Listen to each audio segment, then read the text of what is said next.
সুপ্রিয় শিক্ষার্থীবৃন্দ, আশা করি সকলেই ভালো আছো, সুস্থ আছো এবং নিরাপদেই অবস্থান করছো।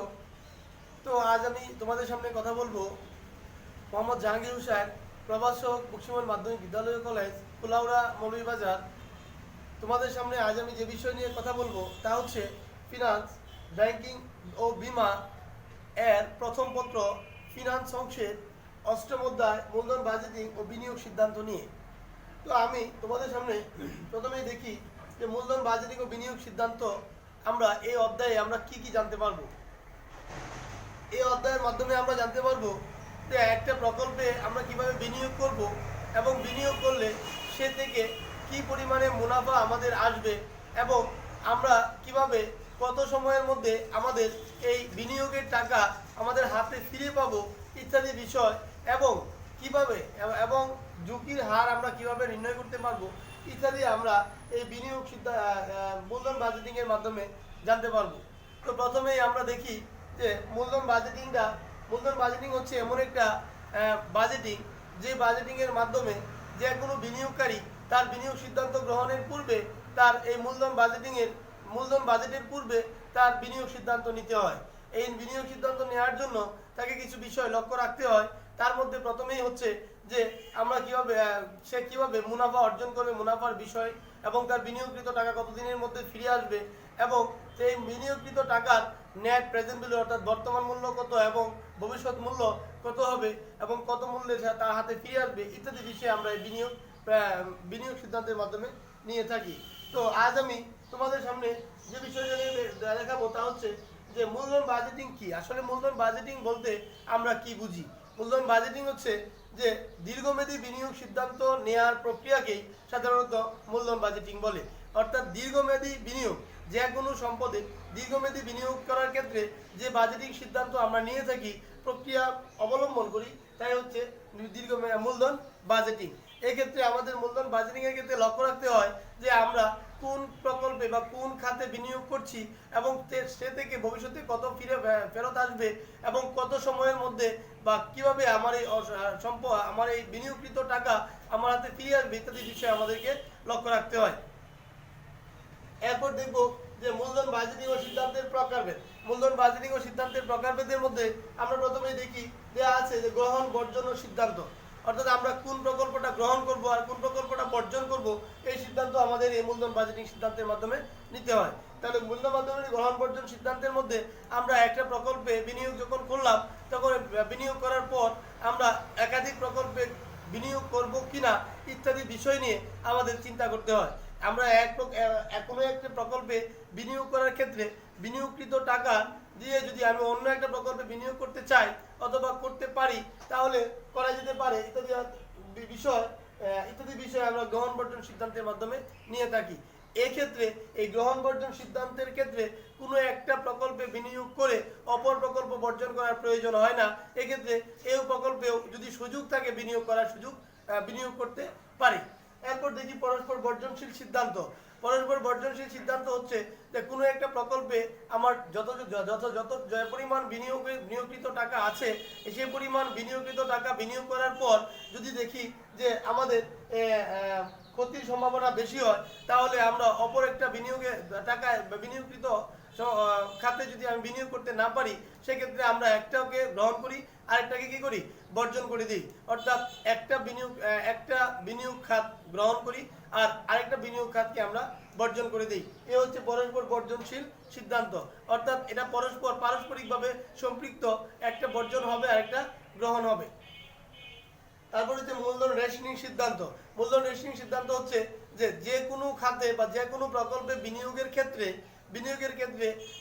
আমার হাতে যত পরিমাণে যে পরিমাণে মূলধন আছে তার থেকে যদি অন্য খাতে বিনিয়োগ করার সম্ভাবনা না থাকে, যদিও অন্য খাতে বিনিয়োগ করলে আমার মুনাফার সম্ভাবনা আছে বা থাকবে, এক্ষেত্রেও যদি আমি বিনিয়োগ করতে না পারি বা বিনিয়োগ করার কোনো সুযোগ না থাকে, আমাদের যথেষ্ট পরিমাণ অর্থ না থাকে, সেক্ষেত্রে আমরা যে সিদ্ধান্ত নিয়ে থাকি তাই হচ্ছে মূলধন রেশনিং সিদ্ধান্ত। এরপর আমরা দেখি যে মূলধন বাজেটিং এর ধাপসমূহ। আসলে মূলধন বাজেটিং এর ধাপসমূহের মধ্যে আমরা একটা মূলধন বাজেট করতে গেলে আমাদের কি কি ধাপগুলো অবলম্বন করতে হয়। সেক্ষেত্রে প্রথমেই একটা প্রকল্প, আমরা যে প্রকল্পে বিনিয়োগ করব সেই প্রকল্পের ক্ষেত্রে আমরা কিরকম প্রকল্পের ক্ষেত্রে আমরা ধাপসমূহ বিনিয়োগ করব, আর প্রকল্পের ক্ষেত্রে আমরা কি ধরনের ধাপ ফলো করব তা আমরা দেখব। যেমন প্রথমে একটা প্রকল্প নির্বাচন করতে হয় বা প্রকল্প উদ্ভাবন করতে হয়। উদ্ভাবন হচ্ছে আবিষ্কার বা নতুন কিছু তৈরি করা। অর্থাৎ একটা প্রকল্প যখন আমরা উদ্ভাবন করি সেক্ষেত্রে প্রকল্প উদ্ভাবনের মাধ্যমে এই প্রকল্পে বিনিয়োগ করলে আমাদের লাভ হবে নাকি ক্ষতি হবে ইত্যাদি বিষয়গুলো আমাদেরকে লক্ষ্য রাখতে হয়। এক্ষেত্রে যে কোনো প্রজেক্ট বা কোনো কোম্পানি বা প্রতিষ্ঠানের ঊর্ধ্বতন থেকে ঊর্ধ্বতন থেকে এবং অধস্তন অর্থাৎ নিম্ন শ্রেণী পর্যন্ত যত কর্মকর্তা রয়েছেন সকলে মিলে একটা সিদ্ধান্তের মাধ্যমে বা একটা প্রকল্প উদ্ভাবনের মাধ্যমে সেখানে বিনিয়োগ করা যায় কিনা বা যাবে কিনা ইত্যাদি বিষয় নিয়ে আলোচনা করে থাকেন। এবং পরবর্তীতে প্রকল্প মূল্যায়ন। আমরা দেখি যে প্রকল্প মূল্যায়নের ক্ষেত্রে কি ধরনের প্রকল্পে আমরা বিনিয়োগ করতে যাচ্ছি, আমাদের এখান থেকে ফিডব্যাক কত আসতে পারে বা কি পরিমাণে আমি মুনাফা অর্জন করতে পারি ইত্যাদি বিষয় আমাদের এই প্রকল্প মূল্যায়নের ক্ষেত্রে লক্ষ্য রাখতে হয়। তারপরে হচ্ছে প্রকল্প নির্বাচনের ক্ষেত্রে আমাদেরকে লক্ষ্য রাখতে হবে যে আমি কি ধরনের প্রকল্পে বিনিয়োগ করছি, দীর্ঘমেয়াদী প্রকল্প নাকি লাভজনক প্রকল্প নাকি ক্ষতির প্রকল্প। আমি সেক্ষেত্রে প্রকল্পগুলো নির্বাচন করব যে এই প্রকল্পের বিনিয়োগ করলে আমার বিনিয়োগের টাকা ফেরত আসবে কিনা এবং বিনিয়োগের টাকা আমি ফেরত পাবো কিনা, অর্থাৎ বিনিয়োগকৃত টাকা লাভ সহ বা এখান থেকে আমি কোনো মুনাফা অর্জন করতে পারবো কিনা ইত্যাদি বিষয় নিয়ে আমাকে প্রকল্প নির্বাচন করতে হয়। এরপর একটা প্রকল্প বাস্তবায়ন করতে গেলে সেক্ষেত্রে এখানে যেমন প্রকল্প নির্বাচন, প্রকল্প বাস্তবায়নের ক্ষেত্রে সর্বপ্রথম আমাকে এখানে একটা প্রকল্প তৈরি করতে গেলে বা প্রজেক্ট চালু করতে গেলে সেখানে অনেক সরঞ্জামাদি, যেমন অফিস সরঞ্জামাদি ইত্যাদি, যেমন মেশিন, যন্ত্রপাতি ইত্যাদি প্রতিস্থাপন করা লাগে। এই সকল প্রতিস্থাপনকৃত সম্পদকে আমার কাজে লাগানোর জন্য, আমাদের এই প্রকল্প বাস্তবায়নের ক্ষেত্রে কাজে লাগানোর জন্য সঠিকভাবে পরিচালনার প্রয়োজন আছে। সঠিকভাবে পরিচালনা করতে পারলেই আমার এই প্রকল্প বাস্তবায়িত হবে এবং শেষ পর্যন্ত আমি এই প্রকল্প থেকে মুনাফা অর্জন করতে পারবো কিনা এই ব্যাপারে আমাকে সর্বদাই লক্ষ্য রাখতে হবে। তারপর হচ্ছে প্রকল্প তদারকিকরণ। একটা প্রকল্প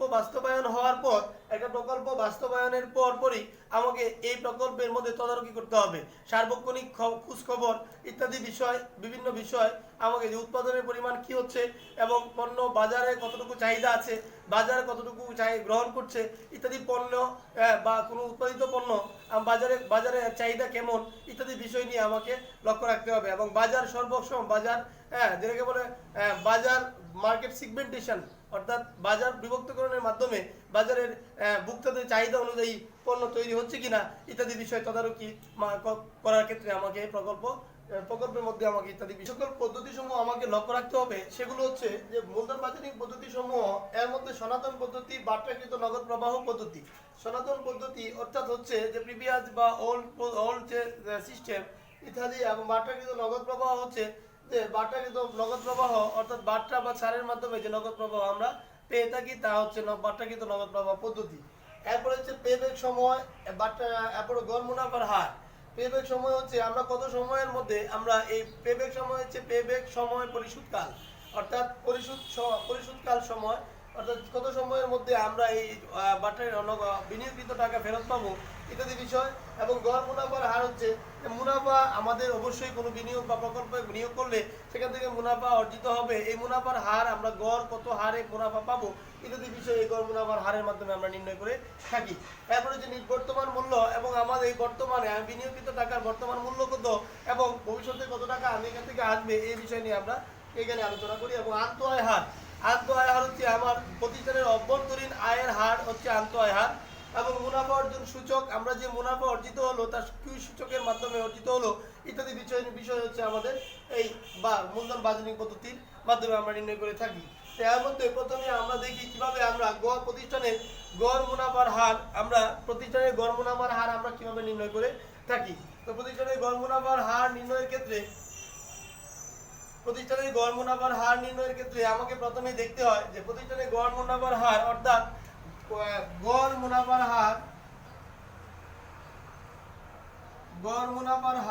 বা ARR অর্থাৎ অ্যাভারেজ রেট অফ রিটার্ন। এক্ষেত্রে আমাকে সমান হচ্ছে যে সূত্রগুলো লক্ষ্য রাখতে হবে। এই সূত্রগুলো তোমরা অবশ্যই ভালোভাবে মনোযোগ সহকারে দেখলে আশা করি বাকি অঙ্কগুলো পরবর্তী সময়ে যে আমরা অঙ্কে যাব বা গাণিতিক সমস্যায় যাব তখন তোমরা অবশ্যই এগুলো সমাধান করতে পারবে।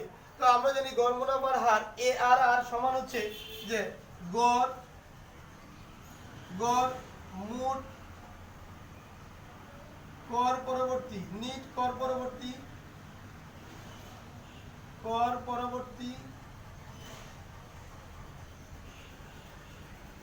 কর পরবর্তী নিট মুনাফা বাই গড় বিনিয়োগ এ হচ্ছে আমার যে মুনাফা গড় মুনাফার হার এভারেজ রেট অফ রিটার্ন আমরা কিভাবে নির্ণয় করব। প্রথমে দেখি গড় কর পরবর্তী নিট মুনাফা বাই গড় বিনিয়োগ। এখন দেখি গড় কর পরবর্তী নিট মুনাফা কি। এখন গড় কর পরবর্তী নিট মুনাফা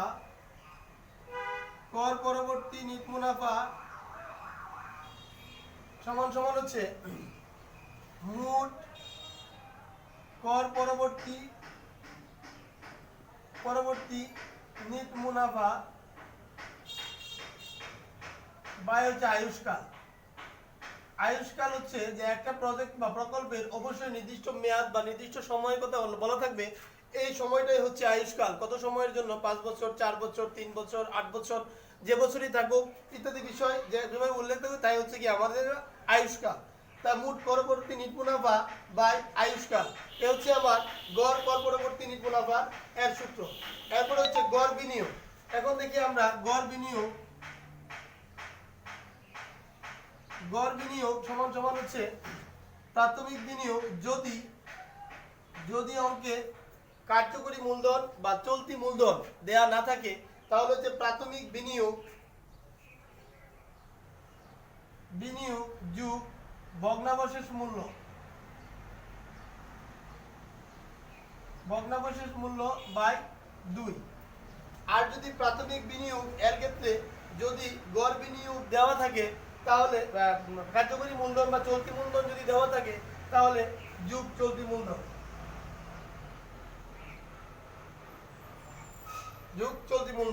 এই হচ্ছে আমার গড় কর পরবর্তী নিট মুনাফা বাই গড় বিনিয়োগ অর্থাৎ এই ARR নির্ণয়ের পদ্ধতি। তারপর দেখি যে আমরা দেখলাম ARR আমরা কিভাবে নির্ণয় করি।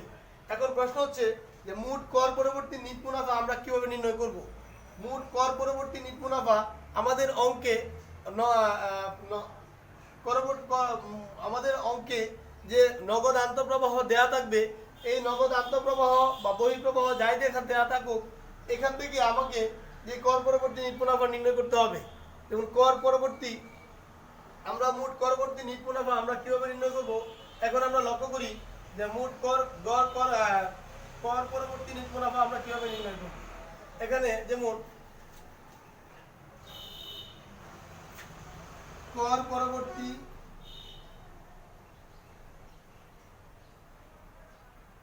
নিট মুনাফা নির্ণয় সেক্ষেত্রে আমাকে দেখতে হবে যে প্রথমে যে নগদ কি ছিল কর পূর্ববর্তী নগদ আন্তঃপ্রবাহ বিয়োগ একটা ফিগার দেওয়া থাকবে বইয়ের মধ্যে। এরপর বার অবচয় অবশ্যই আমাকে বের করতে হবে। এই অবচয় আমাকে বের করে নিতে হবে। তাহলে আমাকে দেখি অবচয় সমান কি। এখানে অবচয় সমান হচ্ছে প্রাথমিক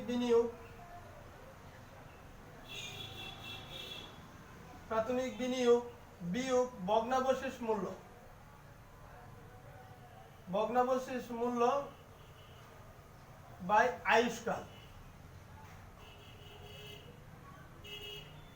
আয়ুষ্কাল আমাকে অবশ্যই নির্ণয় করতে হবে কর পরবর্তী নগদ আন্তঃপ্রবাহ বাই, অর্থাৎ এটাকে বলে ইএফবিটি, অর্থাৎ এরপর হচ্ছে অবশ্যই আমাকে নির্ণয় করতে হবে প্রাথমিক বিনিয়োগ বিয়োগ ভগ্নাবশেষ মূল্য বাই আয়ুষ্কাল। এর মাধ্যমে আমাকে অবশ্যই নির্ণয় করতে হবে। তারপরে আমরা এ থেকে বাদ দিলে পাবো হচ্ছে কর পূর্ববর্তী মুনাফা, কর পূর্ববর্তী মুনাফা। এরপরে বিয়োগ হচ্ছে কর বাদ কর, অর্থাৎ কর বাদ দেওয়ার পরে থাকবে কর পরবর্তী নিট মুনাফা। এটা হচ্ছে কর পরবর্তী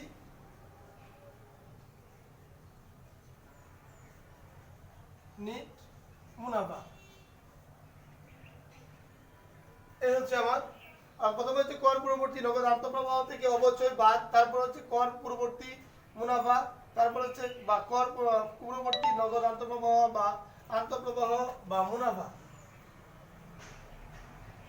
মুনাফা থেকে বাদ দিলে পরে অবশ্যই বাদ দিলে থাকবে কর পূর্ববর্তী মুনাফা, কর বাদ দিলে কর পরবর্তী নিট মুনাফা, এত।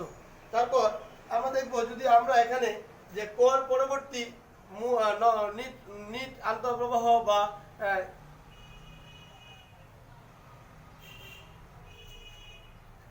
আচ্ছা দেখলাম আমরা যে অবশ্যই আমরা কিভাবে নির্ণয় করি। তারপর দেখি যে আমরা কিভাবে পিবিপি নির্ণয় করব, অর্থাৎ পে ব্যাক পিরিয়ড, অর্থাৎ পিবিপি বা পে ব্যাক সময় আমরা কিভাবে নির্ণয় করতে পারি।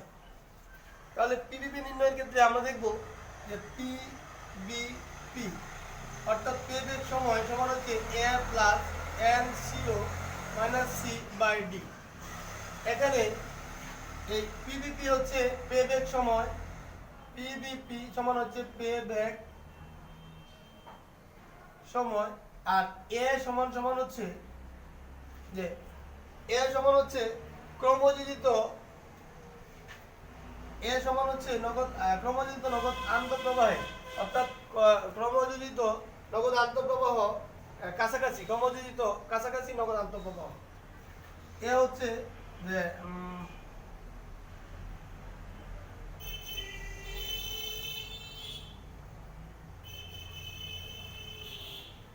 এনসিও এর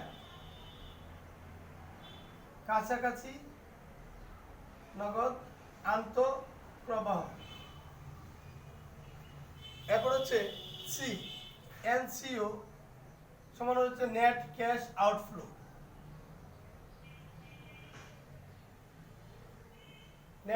আউটফ্লো। তারপর হচ্ছে ডি, সি সমান হচ্ছে যে এনসিও এর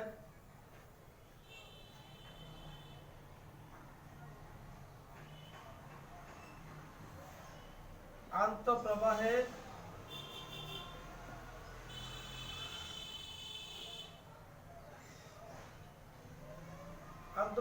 কাছাকাছি বছর। এখন আমরা পিবিপি নির্ণয়ের ক্ষেত্রে দেখব যে পে ব্যাক সময় নির্ণয় আমরা কিভাবে করি।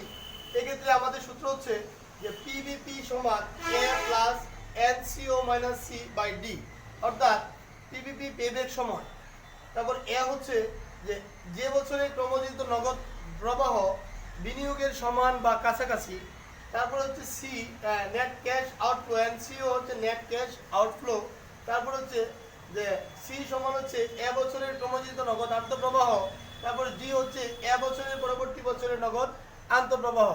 এক্ষেত্রে আমরা দেখি যেমন প্রথমে ধরে নিলাম যে বিনিয়োগের টাকা, প্রাথমিক বিনিয়োগ ছিল 1 লক্ষ টাকা, প্রাথমিক বিনিয়োগ 1 লক্ষ টাকা হচ্ছে প্রাথমিক বিনিয়োগ। ধরে নিলাম প্রাথমিক বিনিয়োগ 1 লক্ষ টাকা, 1 লক্ষ টাকা। এক্ষেত্রে প্রত্যেক বছর 4 বছরে প্রতি বছরে 30,000, 40,000, 45,000, এরপর হচ্ছে 55,000, এই ক্ষেত্রে আমরা যদি এই বছরগুলোকে 1 2 3 4 বছর, তাহলে 4 বছরে যদি আমরা ক্রমযোজিত করি, তাহলে প্রথম বছর হচ্ছে, দ্বিতীয় বছর, তৃতীয় বছর, চতুর্থ বছর। প্রথম বছরে 30,000, দ্বিতীয় বছর 40,000, তৃতীয় বছর 45,000, চতুর্থ বছর 55,000। এখানে যদি আমরা, এখানে হচ্ছে নগদ আন্তঃপ্রবাহ, তারপর হচ্ছে এখানে ক্রমযোজিত। ক্রমযোজিত মানে হচ্ছে ক্রমান্বয়ের যুগ। ক্রমান্বয়ের যুগ অর্থাৎ প্রথম বছর হচ্ছে 30,000, পরের বছর 30 আর 40 কত 70,000, এরপর হচ্ছে 45,000 আর 70,000 কত কত 1,15,000, 1,15,000 আর 55,000 কত হলো 1,70,000, 1,70,000। তো আমাদের প্রাথমিক বিনিয়োগ ছিল কত? প্রাথমিক বিনিয়োগ ছিল 1 লক্ষ টাকা। তাহলে 1 লক্ষ টাকা ব্যয়ের কাছাকাছি, তাহলে 1,15,000 বেশি হয়ে যায়। তাহলে এটা হচ্ছে আমার ক্রমযোজিত এর কাছাকাছি সমান। তাহলে এটা হচ্ছে এ, আর এই 70,000 হচ্ছে সি। আর পরবর্তী বছরে অর্থাৎ এর পরবর্তী বছরের যে যে নগদ আন্তঃপ্রবাহ এই 45,000 হচ্ছে ডি। এই হচ্ছে আমার A plus NCO minus C by D এর মান সমূহ এখানে বের করার পদ্ধতি। এখন আমরা দেখব যে আমরা কিভাবে নেট প্রেজেন্ট ভ্যালু নির্ণয় করি বা এনপিভি আমরা কিভাবে নির্ণয় করতে পারি। এনপিভি এর ক্ষেত্রে আমরা দেখি যে নেট প্রেজেন্ট ভ্যালু নির্ণয়, প্রথমে হলো নেট প্রেজেন্ট ভ্যালু নির্ণয়। এই জন্য আমাকে দেখতে হবে যে প্রথমে হচ্ছে নিট বর্তমান মূল্য, বর্তমান মূল্য নির্ণয় নেট প্রেজেন্ট ভ্যালু।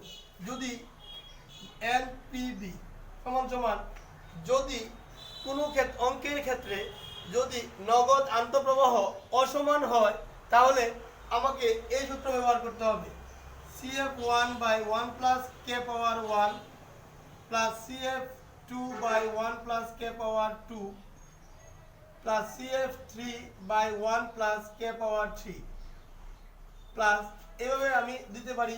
প্লাস যে যত পরিমাণে থাকবে, ধরে নিলাম এখানে 3 বছর, তাই 3 দিলাম। 4 বছর হলে CF4 by 1 plus k power 4 দিয়ে আমাকে নির্ণয় করতে হবে। তারপর প্লাস দেওয়ার পরে CFn by 1 plus k power n এখানে দিলাম। তারপর প্রাথমিক বিনিয়োগ অর্থাৎ CF0, প্রাথমিক যে বিনিয়োগ থাকবে তা আমরা বিয়োগ করে দেব। এ হচ্ছে যদি অসমান বর্তমান মূল্য বা অসমান আন্তঃপ্রবাহের ক্ষেত্রে আমরা এই কাজটা করব। আর যদি নগদ আন্তঃপ্রবাহ সমান হয়, নগদ আন্তঃপ্রবাহ যদি সমান হয়, তাহলে আমরা লিখব যে এনপিভি সমান সমান, এনপিভি সমান সমান যেমন CF1 CFT into 1 minus 1 by 1 plus k power n by k minus CF0। এ হচ্ছে আমার যদি গণিত বর্তমান মূল্য যদি আমাকে বের করতে হয় এবং যদি সমান হয়, প্রত্যেকটা নগদ আন্তঃপ্রবাহ যদি সমান হয়, তাহলে আমাকে এই সূত্র ব্যবহার করতে হবে। আর এছাড়া যদি অসমান হয়, তাহলে পূর্বের সূত্র ব্যবহার করতে হবে। তো আজকে আমি এ পর্যন্তই দেখালাম। পরবর্তী ক্লাসে আমি এই অধ্যায়ের উপরে আমি পরবর্তী ক্লাসে তোমাদের বাকি অংশটুকু দেখাবো, এবং এখানে যে সূত্রগুলো প্রয়োগ করলাম বা সূত্রগুলো লিখলাম, এই সূত্রগুলো তোমরা একটু মনোযোগ সহকারে বাড়িতে দেখবে এবং মনোযোগ সহকারে পড়বে, বোঝার চেষ্টা করবে। তারপর আমি আরেকটা অঙ্কের মাধ্যমে তোমাদেরকে এই সব সূত্রগুলো সমাধান করে দেব। এই আশা প্রত্যাশা রেখে আমি আজকের মতো আমার এই অনলাইন ক্লাস এখানেই শেষ করছি। ধন্যবাদ সবাইকে। সুস্থ থাকো, ভালো থাকো এবং নিরাপদে থাকো। আল্লাহ হাফেজ।